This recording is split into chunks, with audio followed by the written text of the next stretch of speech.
Are you listening? Damn.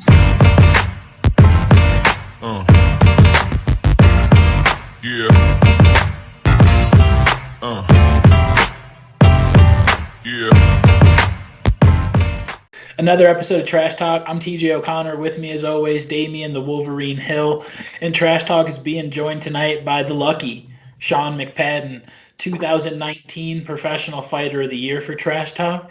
And Trash Talk is brought to you, as always, by our sponsors, Valhalla Combat Sports Incorporated, Ink Shrinks Tattoo, Origin Wellness CBD, Spartan Martial Arts, James Clark Sports Psychology and Hypnosis Therapy, The Fighters, and my mom. Sean, thanks for joining us. It's been long overdue. How are you doing tonight, sir? I'm doing lovely. I got some interesting news as of lately, so hopefully something will be materializing in the next couple of weeks and be able to make some announcements. But I'm excited to accept this award and just continue my reign as the baddest 135er in the Midwest. Hell yeah. World. I mean, kind of. 4-0, 4 finishes. I mean, yeah. What to do. Well, you're definitely deserving of the award Fighter of the Year, and I'm really excited that there's finally talks of you actually having a potential fight, because it seems like as soon as you won the award, everybody's afraid of Sean all of a sudden. Is that the only other time I ever had trouble finding a fight was at the end of my amateur career. I was 9-1. I think I did everything short of calling out individuals at that point in time, and it got pretty damn close this time. I mean, I posted, there's that one prospect list, I think Gauntlet MMA made up, of guys who were getting close to the UFC. I know one of those guys said no to me. Yeah. Not saying his name, not right now at least. It might come out later, but I was not necessarily happy about him, turning a real fighter down. Yeah. I mean, you want to fight at the upper levels, you got to learn to fight, good guys, not trash cans. And exactly. Well, and then once you get to that level, if you're only fighting bum fighters and stuff, then are you? I mean, I'd like to know that I'm worthy of being at that level before getting to that level, because if you're fighting bums the whole way, and then you get the opportunity to fight at the higher level, I mean, those guys kind of get exposed pretty quick, I mean. And the way your amateur career played out, you had to start calling people out towards the end of your amateur career, with kind of it being a little bit of the same situation now, where it's you're having tough times finding fights. Do you feel like this is the time now where you potentially have the opportunity to move up to a bigger promotion, either a long multi-fight deal with LFA, or potentially putting yourself in a position for the Bellator and UFC event? I'm not sold on signing with anybody unless it's for real cash right now. Yep. I like to fight. I mean, I've been looking for a fight for 2 months. I couldn't find anything, so I was a little sad about that. But like I said, I think I got something good going right now, and I don't want to say too much about it because no contracts have been signed. I know there's a lot of excitement in the air about certain matchups with certain opponents, but we're going to keep it on the DL for now. But I think, I've always been a guy who shows up to fight. It's not, it's never been who, it's always been where and when and what weight. I like to stay busy. I have the skill set to be able to do a lot of different things. If you want to grapple, let's grapple. You want to strike, let's strike. I mean, I got it all. Yeah. And me moving to the academy and really focusing on my wrestling. I mean, I get to train with one of the best guys in the U.S. right now, with John Castaneda, and I do that every single day. I'm working, grinding every single day. And then on top of that, we got guys like Sean Stebbins and Holden, and we got a great team there. So whatever they want to throw at me, let's throw it at me. But it's going to be the same scenario. You make one mistake, I end your night. I get paid double. I love it. Yeah. Yeah, I love it. I mean, obviously, we've had you on, and the confidence is never a thing that has been lacking for you. And, that goes to show, I think it comes across in your fighting as well, just how calm and relaxed you are. I mean, this is I mean, we haven't talked, I don't believe, since your last fight when you went down to Kansas City, and just how calm and relaxed you were, and this, that, you got in there, got the finish, and like you said, since that point in time, no one's wanted to put their name on another piece of paper agreeing to fight you. And I mean, I know you've been actively looking. I've seen you going out personally and posting, hey, who wants to fight me? And people comment, well, don't you have a manager? Well, I do, but he's looking too. I want someone to fight me. So what has that been like, just as far as the competitor in you? Because you want to fight. Like you said, there's top guys out there who aren't going to be named, and there's potential big news that we'll talk about at a different time. But at the moment, when this is out there, and it's just like, guys, I just want to fight. Hey, I mean, we've been looking all across the U.S., and I mean, the kid I fought down in Kansas City is no slouch. He just fought a dude who was 4-0 and tapped him out in the first round. I mean, yeah. I got a lot of respect for him. I think he could clean up his striking just a little bit, but short of that, I mean, that man is a beast. Strong, good wrestler. Just a little bit of technical things that he cleans up. I mean, me and him have already talked since the fight and said, he cleans some stuff up. Maybe down the road we just, we do it again, run it back, because I don't think we got necessarily the fairest crack. I mean, that's the triangle I get on everybody. Yeah. I'm a good brown belt for a reason. I come from a great jiu-jitsu lineage. I mean, and I'm Irish. I mean, yeah. We're born to finish people. Yeah. I was just about to say that. Born to fight, born to finish. I mean, I think I got my Born Lucky shirt on today too. I mean, here it is. I mean, girlfriend saw this and said, "I gotta get it for you." Oh, hell yeah! Well, shout out to her. Yeah, that's a good gal. But I guess with future fights, I guess in the future, do you see yourself having I guess a bunch of rematches with different fighters? There's the one guy that you mentioned that you guys potentially might fight again down the road, but me being on the outside looking in, it's like I don't see why those guys would want to fight you again. I'd like, hey, can I come train with you and get a little bit better? Show me what you did to me. But is that one of the things that you kind of expect? Do you feel like a lot of guys are gonna want rematches with you in the future after you beat them, because it does leave a sour taste in people's mouth? I mean, it definitely, when you get beat, after a long camp in the first round and, in the first 2 minutes, I can definitely understand that. But I mean, right now, I just want to fight. Yeah. At the end of the day, I just want to fight. I've hit up promoters all across the U.S. and been like, 2 weeks notice, 140, 3 weeks notice, 135. I can do that. I mean, it's hard for me to hold that much lower of a weight. I mean, I'm walking around pretty damn stocky right now. I mean, I'm right where I need to be. So, I mean, I'm prepped and ready for whatever short notice thing comes at me. But yeah, hopefully I'll have 10 weeks to really adjust. Yeah, I was just gonna say that. So 3 weeks is the minimum amount of time that you would need to get down to 35.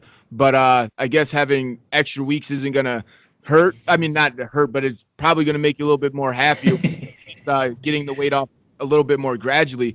But is that something like when you have a longer time to prepare for a fight, do you carry the weight on you a little bit longer, like throughout the 10-week span? And how fast do you actually drop the weight to where you only have 5 to 8 more pounds to cut? So I go into the last fight week anywhere 10 to 13 over. That's a normal cut for me. It's never been too much. It's something I've done my entire career.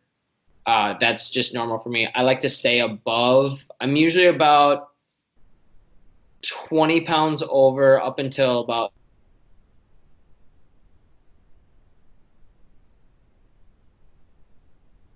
I think you might have froze. Yeah, it froze on. That's when you're gonna get hurt. That's when a lot of guys, start backing out of fights. So I always say, 2 weeks notice for 140. And most guys who are 35ers who've seen a guy who's made 35 multiple times will take that fight. So yeah. Well, I'm gonna share a little bit of a story with me that made me want to ask that question anyway. Is because the more time I had to prepare for a fight, the more likely I was to miss weight. I felt. It was kind of weird because I'd start down if I had about 2 or 3 weeks to get ready to get down to a fight, it's I'm getting down, cutting it, all the bullshit out, and I'm getting on weight right away. But the more time that I would have, it's like I would get down to like 150, 155, especially if I'm fighting at 45, and I'd be walking around that, and it'd be like 3 weeks out from the fight. I'm like, I'm feeling good. But then all of a sudden I start having these cravings. I want to eat a whole bunch, and then I start pigging out and then back up to almost 170. And then, the fight's next week and it's at 45. What the fuck did I just do to myself? Have you ever had that happen to you where you kind of got down pretty quick and then bloated back up because of, like, I don't know exactly? I've never done that, but I've definitely felt those cravings that 3 weeks out is like, shit, I just want it to be over with, right? But I mean, when I get so mentally obsessed with my opponent. I mean, I study so much film every single camp. When I run, I'm watching film. When I get home from practice, I'm watching film. When I wake up, I'm watching film. Before I go to sleep, I watch film. I break the person down so much, and then I'm like, okay, this is what I'm gonna do. And if this doesn't work out, this is what I'm gonna do. I mean, I'm very meticulous about how I'm gonna approach this opponent, and if plan A doesn't work, I have a B, C, D, E, F, G. I'm ready for whatever comes next.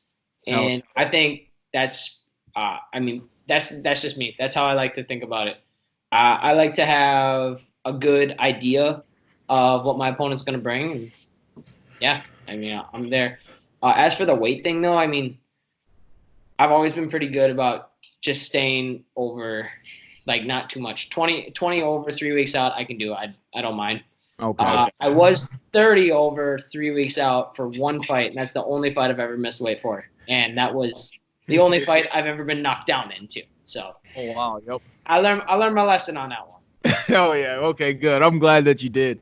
Now, I guess we talked on it earlier that you that there's talks, of a potential fight happening. Let's say that fight doesn't come together for whatever reasons. Hopefully it does. I definitely want to see you fight again. But do you feel like it's going to take a little bit more time to find the next fight, or do you guys have a plan B or a second option if this opponent doesn't necessarily work out? No, not as of right now, but man, I'm just staying ready. I mean, honestly, in a perfect world, I'd get hit up tonight, and I mean, I got hit up by a promoter already tonight about not a fight for me, unfortunately. They're looking for a 170, AMI 170 fight, but I'm like, I don't think I'm 170 or an amateur anymore, so I'm only getting paid finally. Yeah. Fuck that. Cutting weight and getting hit and then not getting paid. I don't miss those days at all. But in a perfect world, I would get a fight in 3 weeks. Finish that guy off. Move on to the next one that we've been kind of spitting at a little bit. And finish that guy off, and then just keep the ball rolling, man. I mean, I'm a fighter. I'm here to fight. I want to work. Somebody come dance. I mean, let's do it. Oh, no. It's a partner. I'm fucking ready. Like, there's the old saying, everybody wants to be a fighter until you got to do what you got to do. I mean, take tough fights, take real fights, take guys that are dangerous for you. Yep. Let's do it. Yeah, I love it. I love the passion. And one of the things that you picked up on that I really try to get across is that you said we're looking for a partner. And that's what this is. I mean, you might look at it from, the outside, go, oh, those guys are fighting each other. But no, this is a business partnership. We are in this together. We have to let the public know why they need to see this. Then we have to put on a good show. That's a partnership. So whether you like the person or not, I mean, it's a business. So, I mean, I like the way you worded that, Ed. I mean, I want to see you get a fight. I don't want to see you with a sign that says "We'll fight for food." I don't want to see you get to that point, but I feel like it's getting pretty close, man. Somebody fight this man. I'm not gonna do it, but you should. Yeah. I think all my coworkers are starting to get annoyed with me. Right now, I'm just living at work. I'm just stacking cash. Yeah. I got a nice long camp. I'm headed out to Pura Vida here in hell yeah. In 10 days. So I'm going to be out there for a week working with Clip and Montel and Odie and all those killers they have in that gym. So I'm excited. They're gonna beat me up a little bit. I got a 6-hour drive, and I'm trying to rest 2 hours before we start sparring. So that. But no, man. I mean, that's gonna be a sweet trip, and I'm gonna definitely get some good learning in, and it's gonna be nice because I'm gonna be able to get there and get a gauge and kind of see where I'm at with some of the top guys in the world. Yeah, dude. Oh, hell yeah. Awesome. I'm glad to hear that you're going out there and working with those guys, and the fact that you switched over to the academy, working with a whole bunch of different guys. You're definitely getting yourself ready for the world stage, bro. And I'm fucking excited for it, man. I feel like it's not too far off either. I mean, this is one of those things where I'm like, this is, I can't, I don't know what the word is, but it's going to happen. Just win, like. It is. I'm just, it's one of those things that I told myself. Oh man. Yeah, cut out for me. I can't hear him. Same. I'm gonna get him to repeat this because it's more of reality, more of a plan. You cut out for a second. Could you start over again? I'm really sorry. As soon as you started talking, it cut out on us. No, you're good. So when this dream of becoming a UFC fighter and eventually a UFC champion kind of started, I was working, like most amateur fighters, I was kind of dabbling, I was in the gym 3-4 days a week, making sure I got my classes in and did my learning and everything like that. But like, wasn't fully committed on the diet or the lifting or anything else. And then, it started ramping up. Then I won a belt when I was 19, and then it started ramping up more. And shit, before I knew it, I mean, turned pro, and I was at the end of my amateur career. I mean, I think I rattled off like 4 or 5 wins in a row versus guys who were like 4-0, 5-0, best guys. That literally, it was the best guys we could find. Yeah.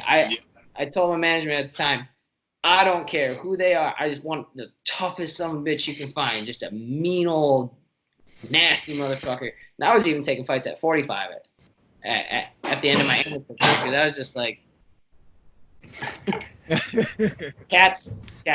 But I was just willing to fight anybody. I remember in that 6-month period where I couldn't find a fight, I tried fighting Andrew Kolzarek out of Rufus Sport. Yeah. 55er. I was doing everything in my power. I was like, let me fight him. They're like, dude, I mean, you're giving up like 25, 30 pounds in that fight. And I'm like, I don't give a fuck. I'm trying to fight him. Beat this boy. So at that point, I mean, that's the fighter in me. Like, I want to work, dude. Like, I'm in this to fight. I'm in this to get paid and fucking enjoy this journey. And something that I always tell people who ask me why you want to fight, and I'm like, oh, you don't understand. You ever find that place that is like just your place of peace, just absolute serenity when you're there, when you're in it. That is the cage for me. I'm able to dial out all other emotions, thoughts, troubles, trials, suffering and struggles that I'm going through, and focus purely on that moment. And that is the most beautiful thing in my life. And that's why I love this so much. And then I can get paid for it too, and do it. I can get really paid for it. Yeah. So it's like I can live my life in the most ideal way possible and support not only myself but my future family and everything like that. Like, absolutely, man. That seems like the perfect thing for me. And that's why, like, this dream is now my reality, and I'm chasing a professional career at it. I mean, that's it. And like I said, I just want to work. Oh yeah. Well, dude, we're definitely gonna. Well, dude, I just love everything you say. I love the fact that we've been able to have you on so many times and everything. And I mean, on the show and outside the show, getting to speak with you so many times and everything, really getting to know you. And it's just like, dude, like the fans need to know who you are too. Like, they need to hop on board right now, especially before you sign your next contract, and we do another pre-fight interview, because that's definitely coming. As soon as I'm probably going to be messaging you like every single day, like, is it signed yet? Is it signed yet? Is it signed yet? Trying to get this interview You get the first interview for that one. I promise. That is. Let's just. Ooh, that's an exciting prospect. Let's just go with that. I don't want to. So we're leaving everybody Yeah. on the edge of their seats, highly anticipating this reveal. I mean, because fucking so the fuck are we, dude? What the hell? But Let's just call it possible fight of the decade. Gonna be fight of the year. Possible fight of the decade. That's the best way to phrase it, right there. Dude, oh my God. See, God, I just feel like telling you that no one watches the show and that you should just tell us right now. But I'm gonna be a good sport. I'm not even gonna ask. But oh man, I'm literally on the edge of my seat, right? I have to readjust because I'm on the edge of my seat. but I guess before we wrap this one up and we start setting, I'm gonna start messaging you right after we're done with this one about that. But any teammates, sponsors, coaches, family, friends, anybody you'd like to shout out before we wrap it up? Thank you to Accelerated Chiropractic for keeping me together. Hong Tai Maple Grove, Iridium Sports Agency for helping book everything for me. And, being in my corner, being on my back. Quest Nutrition, thank you for all the fun things you send me. I love them cookies too much. Don't send any more though. Until after the fight. Yeah, till after the fight maybe. And then we can talk about it. Man, I'm gonna Kenyon Law. Thank you again. Some of these sponsors have been there forever. I want to thank Smash, actually, the old WWE wrestler. I got to sit down and have a cool little chat with him recently about some promotional things and what I should be doing there. And I really appreciate Barry and everything, Awesome. and all the information that he did pass to me. Other than that, Greg Nelson, Chris McCoon, all my stellar coaches, all my stellar partners at the Academy in McCoon's Martial Arts, thank you so much. And, we're building a legacy right now. Really, really building a legacy, and I hope to become an icon in this sport. I want people to not only just look up to me, but like walk like me, talk like me, act like me. I'm a man, and we need some more men out in this world. That's what it is. And thank you to you guys for having me on and giving me this lovely, spectacular award that I'm very happily ready to accept again for 2020. So. We'll get there. When I win the LFA title, I'll be the first. I want to be the first Minnesotan to win an LFA title in Minnesota. Dude, That's what I want. I remember watching the Blummer Boys fight for it. I remember Moret fighting for it. I want to be the one to get that shit done. Bring that shit to me and let me clean a motherfucker's head off. oh yeah, that's it. Let's just say we'll leave it at that. That's it. Little quick promo for whoever's watching the end of this. Oh man, he's coming for that title, baby. LFA. You guys keep your eyes out. Everybody else, keep your eyes on him right now. Start following Sean McPadden right now. Hop on board right now. Like this video. Subscribe to Trash Talk with Damien and TJ. Do not be a hoe.